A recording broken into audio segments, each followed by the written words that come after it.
할렐루야. 오늘 계속해서 우리가 은혜 받을 말씀은 사도행전 11장이 되겠습니다. 사도행전 11장 1절로 말씀부터 3절 말씀까지, 1절로 말씀부터 3절 말씀까지 한 절씩 읽으면서 같이 은혜 나누겠습니다. 시작. 유대에 있는 사도들과 형제들이 이방인들도 하나님의 말씀을 받았다 함을 들었더니 베드로가 예루살렘에 올라갔을 때 할례자들이 비난하여 이르되 내가 무할례자의 집에 들어가 함께 먹었다 하니. 아멘. 아멘. 사랑의 많으신 은혜가 풍성하신 아버지, 은혜와 사랑을 주님 감사합니다. 하나님께서 우리를 사랑하시고 간밤도 주님 은혜 가운데 저희들을 쉬게 하시고 또한 나를 허락하시사 하나님 이 새벽에 주님을 찬양하며 또 하나님의 말씀을 읽고 전하고 받기를 원합니다. 말씀은 하나님이시요, 말씀은 생명이요, 말씀은 능력이요, 말씀은 지혜요, 응답이요, 축복이오니 이 시간도 하나님의 말씀의 은총을 풍성함으로 베풀어 주시옵소서.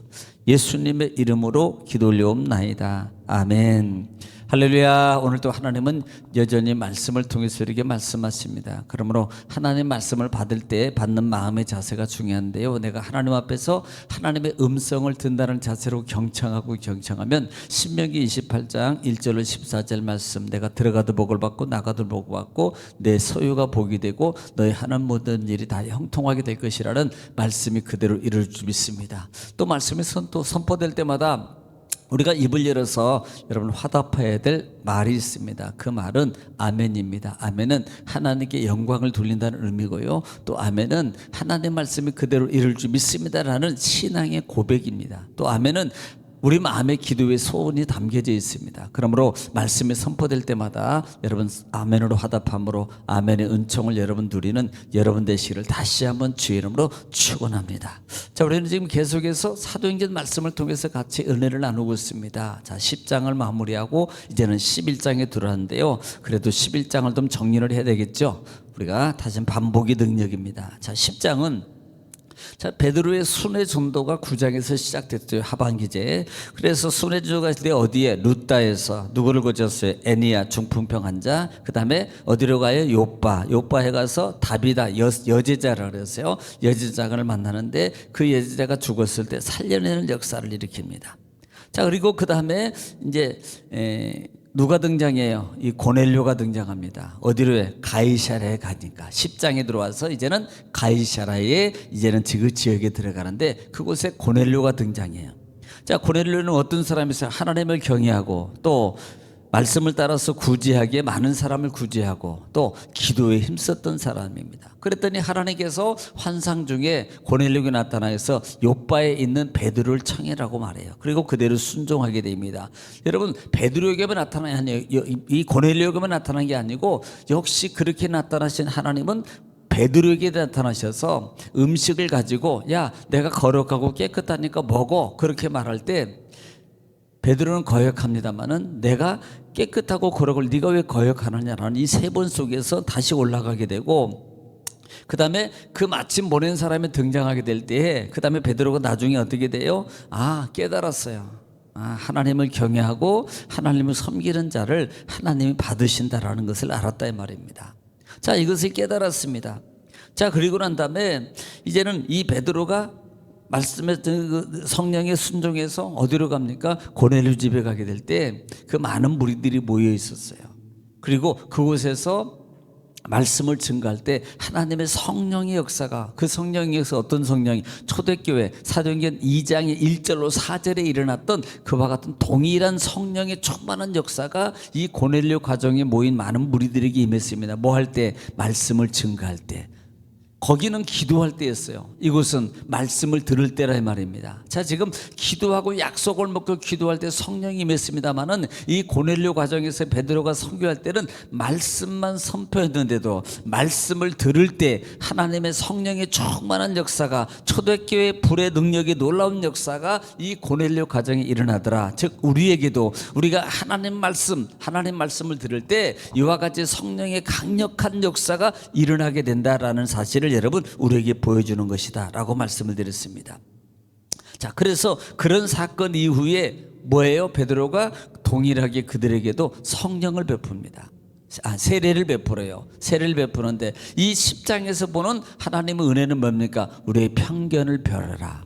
이방인에게도 하나님의 구원의 역사가 임하게 된다. 이방인에게도 하나님의 성령의 능력의 권능의 역사가 임재하게 되고 나타나게 된다라는 것을 우리에게 보여준다라는 말씀입니다. 자, 오늘 이제는 11장에 들어왔습니다. 11장에 들어와서 1절 말씀부터 읽으면서 같이 또 은혜를 나누겠습니다. 유대에 있는 사도들과 형제들이 이방인들도 하나님의 말씀을 받았다 함을 들었더니 그랬어요.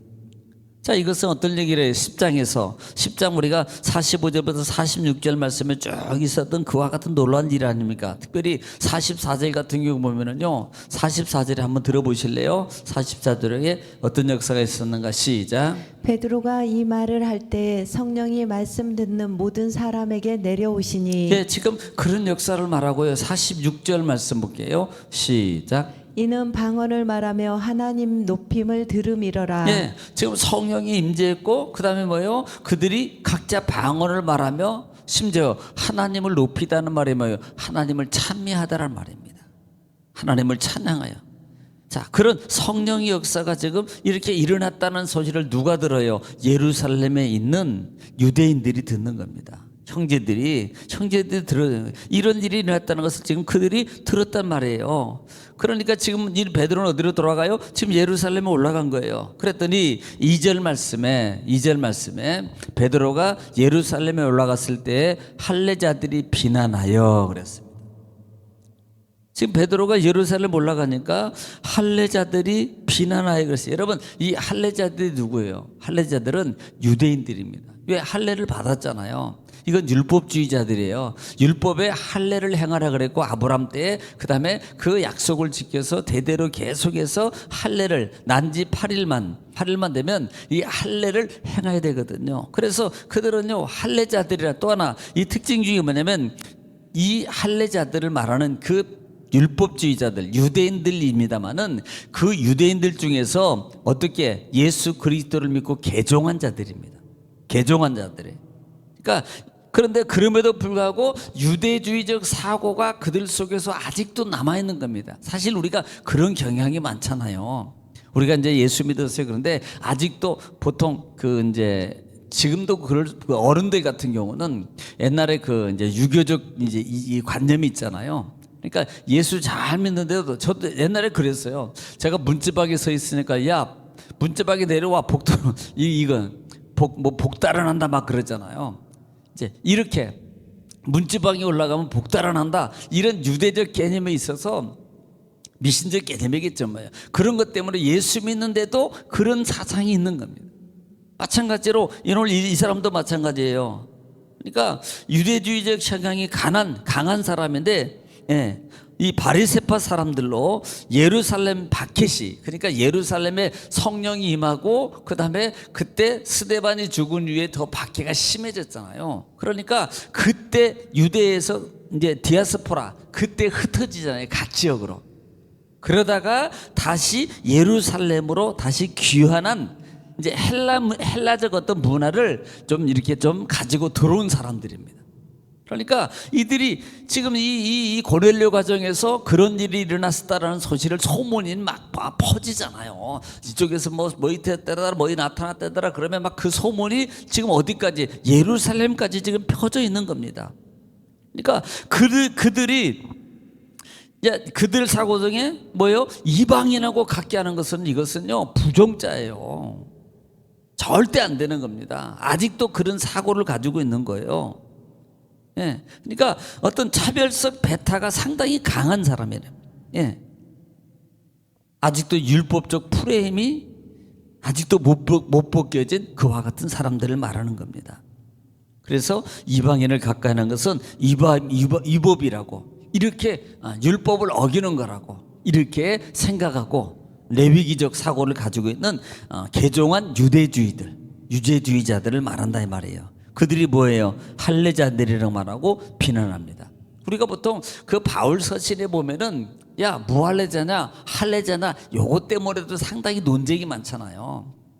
진짜가 우리야, 우리는 할례자. 지금 이들이에요 사실. 그러니까 아직도 옛 사고적 그 개념을 버리지 못하고 옛 사고, 그러니까 여러분 예를 들어서 뭐 나쁜 건 아니죠, 물론. 근데 배타적인 것은 아니라 이 말입니다. 하나님의 복음의 역사, 하나님의 복음의 의도하심을 알아야 되는 거예요.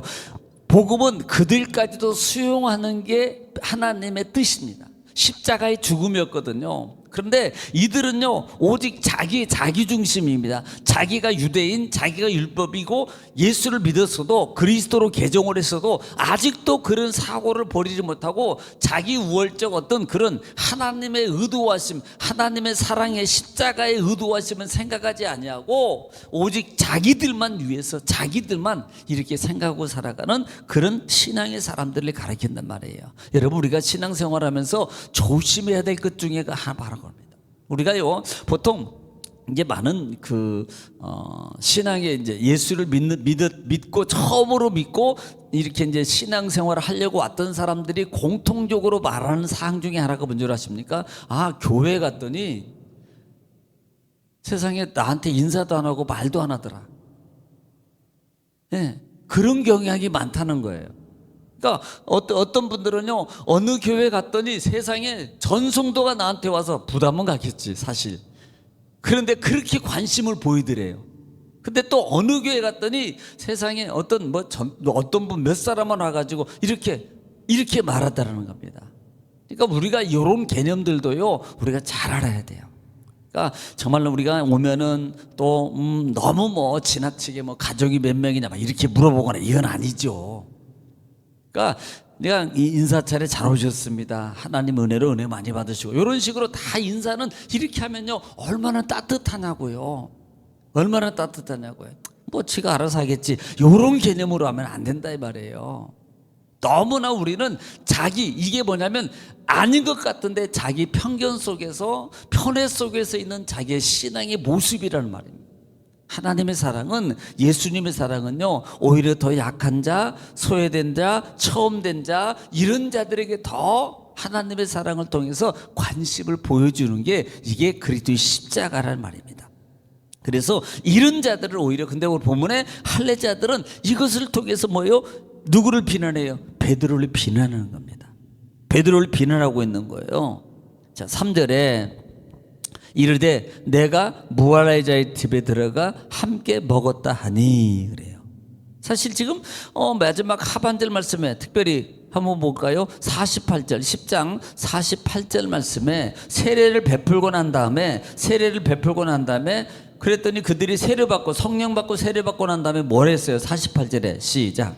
명하여 예수 그리스도의 이름으로 세례를 베풀라 하니라. 그들이 베드로에게 며칠 더 머물기를 청하니라. 예, 세례 받고 난 다음에 고넬료 그 집에서요, 지금 가지 말고 우리 집에서 좀 있으면, 그래서 이 베드로가요 지금 그 집에서 계속 먹고 자고 며칠을 머물렀다 이 말입니다. 그러니까 그런 사실을 보고 지금 이 할례파 유대인들이 개종한 유대인들이 베드로에 대해서 신랄하게 비난하는 겁니다.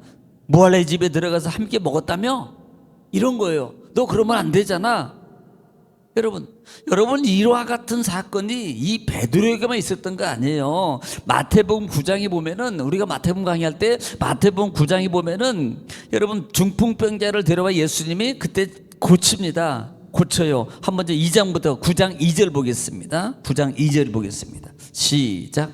침상에 누운 중풍병자를 사람들이 데리고 오거늘 예수께서 그들의 믿음을 보시고 중풍병자에게 이르시되. 자, 지금은 중풍병자를 데려왔어요. 그랬더니 중풍병자 이제 침상을 들고 걸어가자. 6절에 뭐라고 보라는지 보세요. 시작.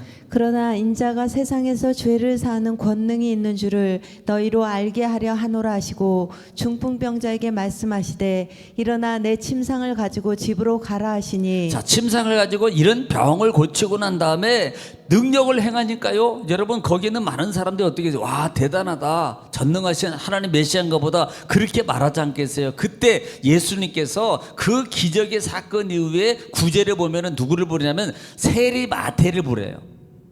세리. 자, 마태를 부르는데 한번 보겠습니다. 9절 보겠습니다. 시작.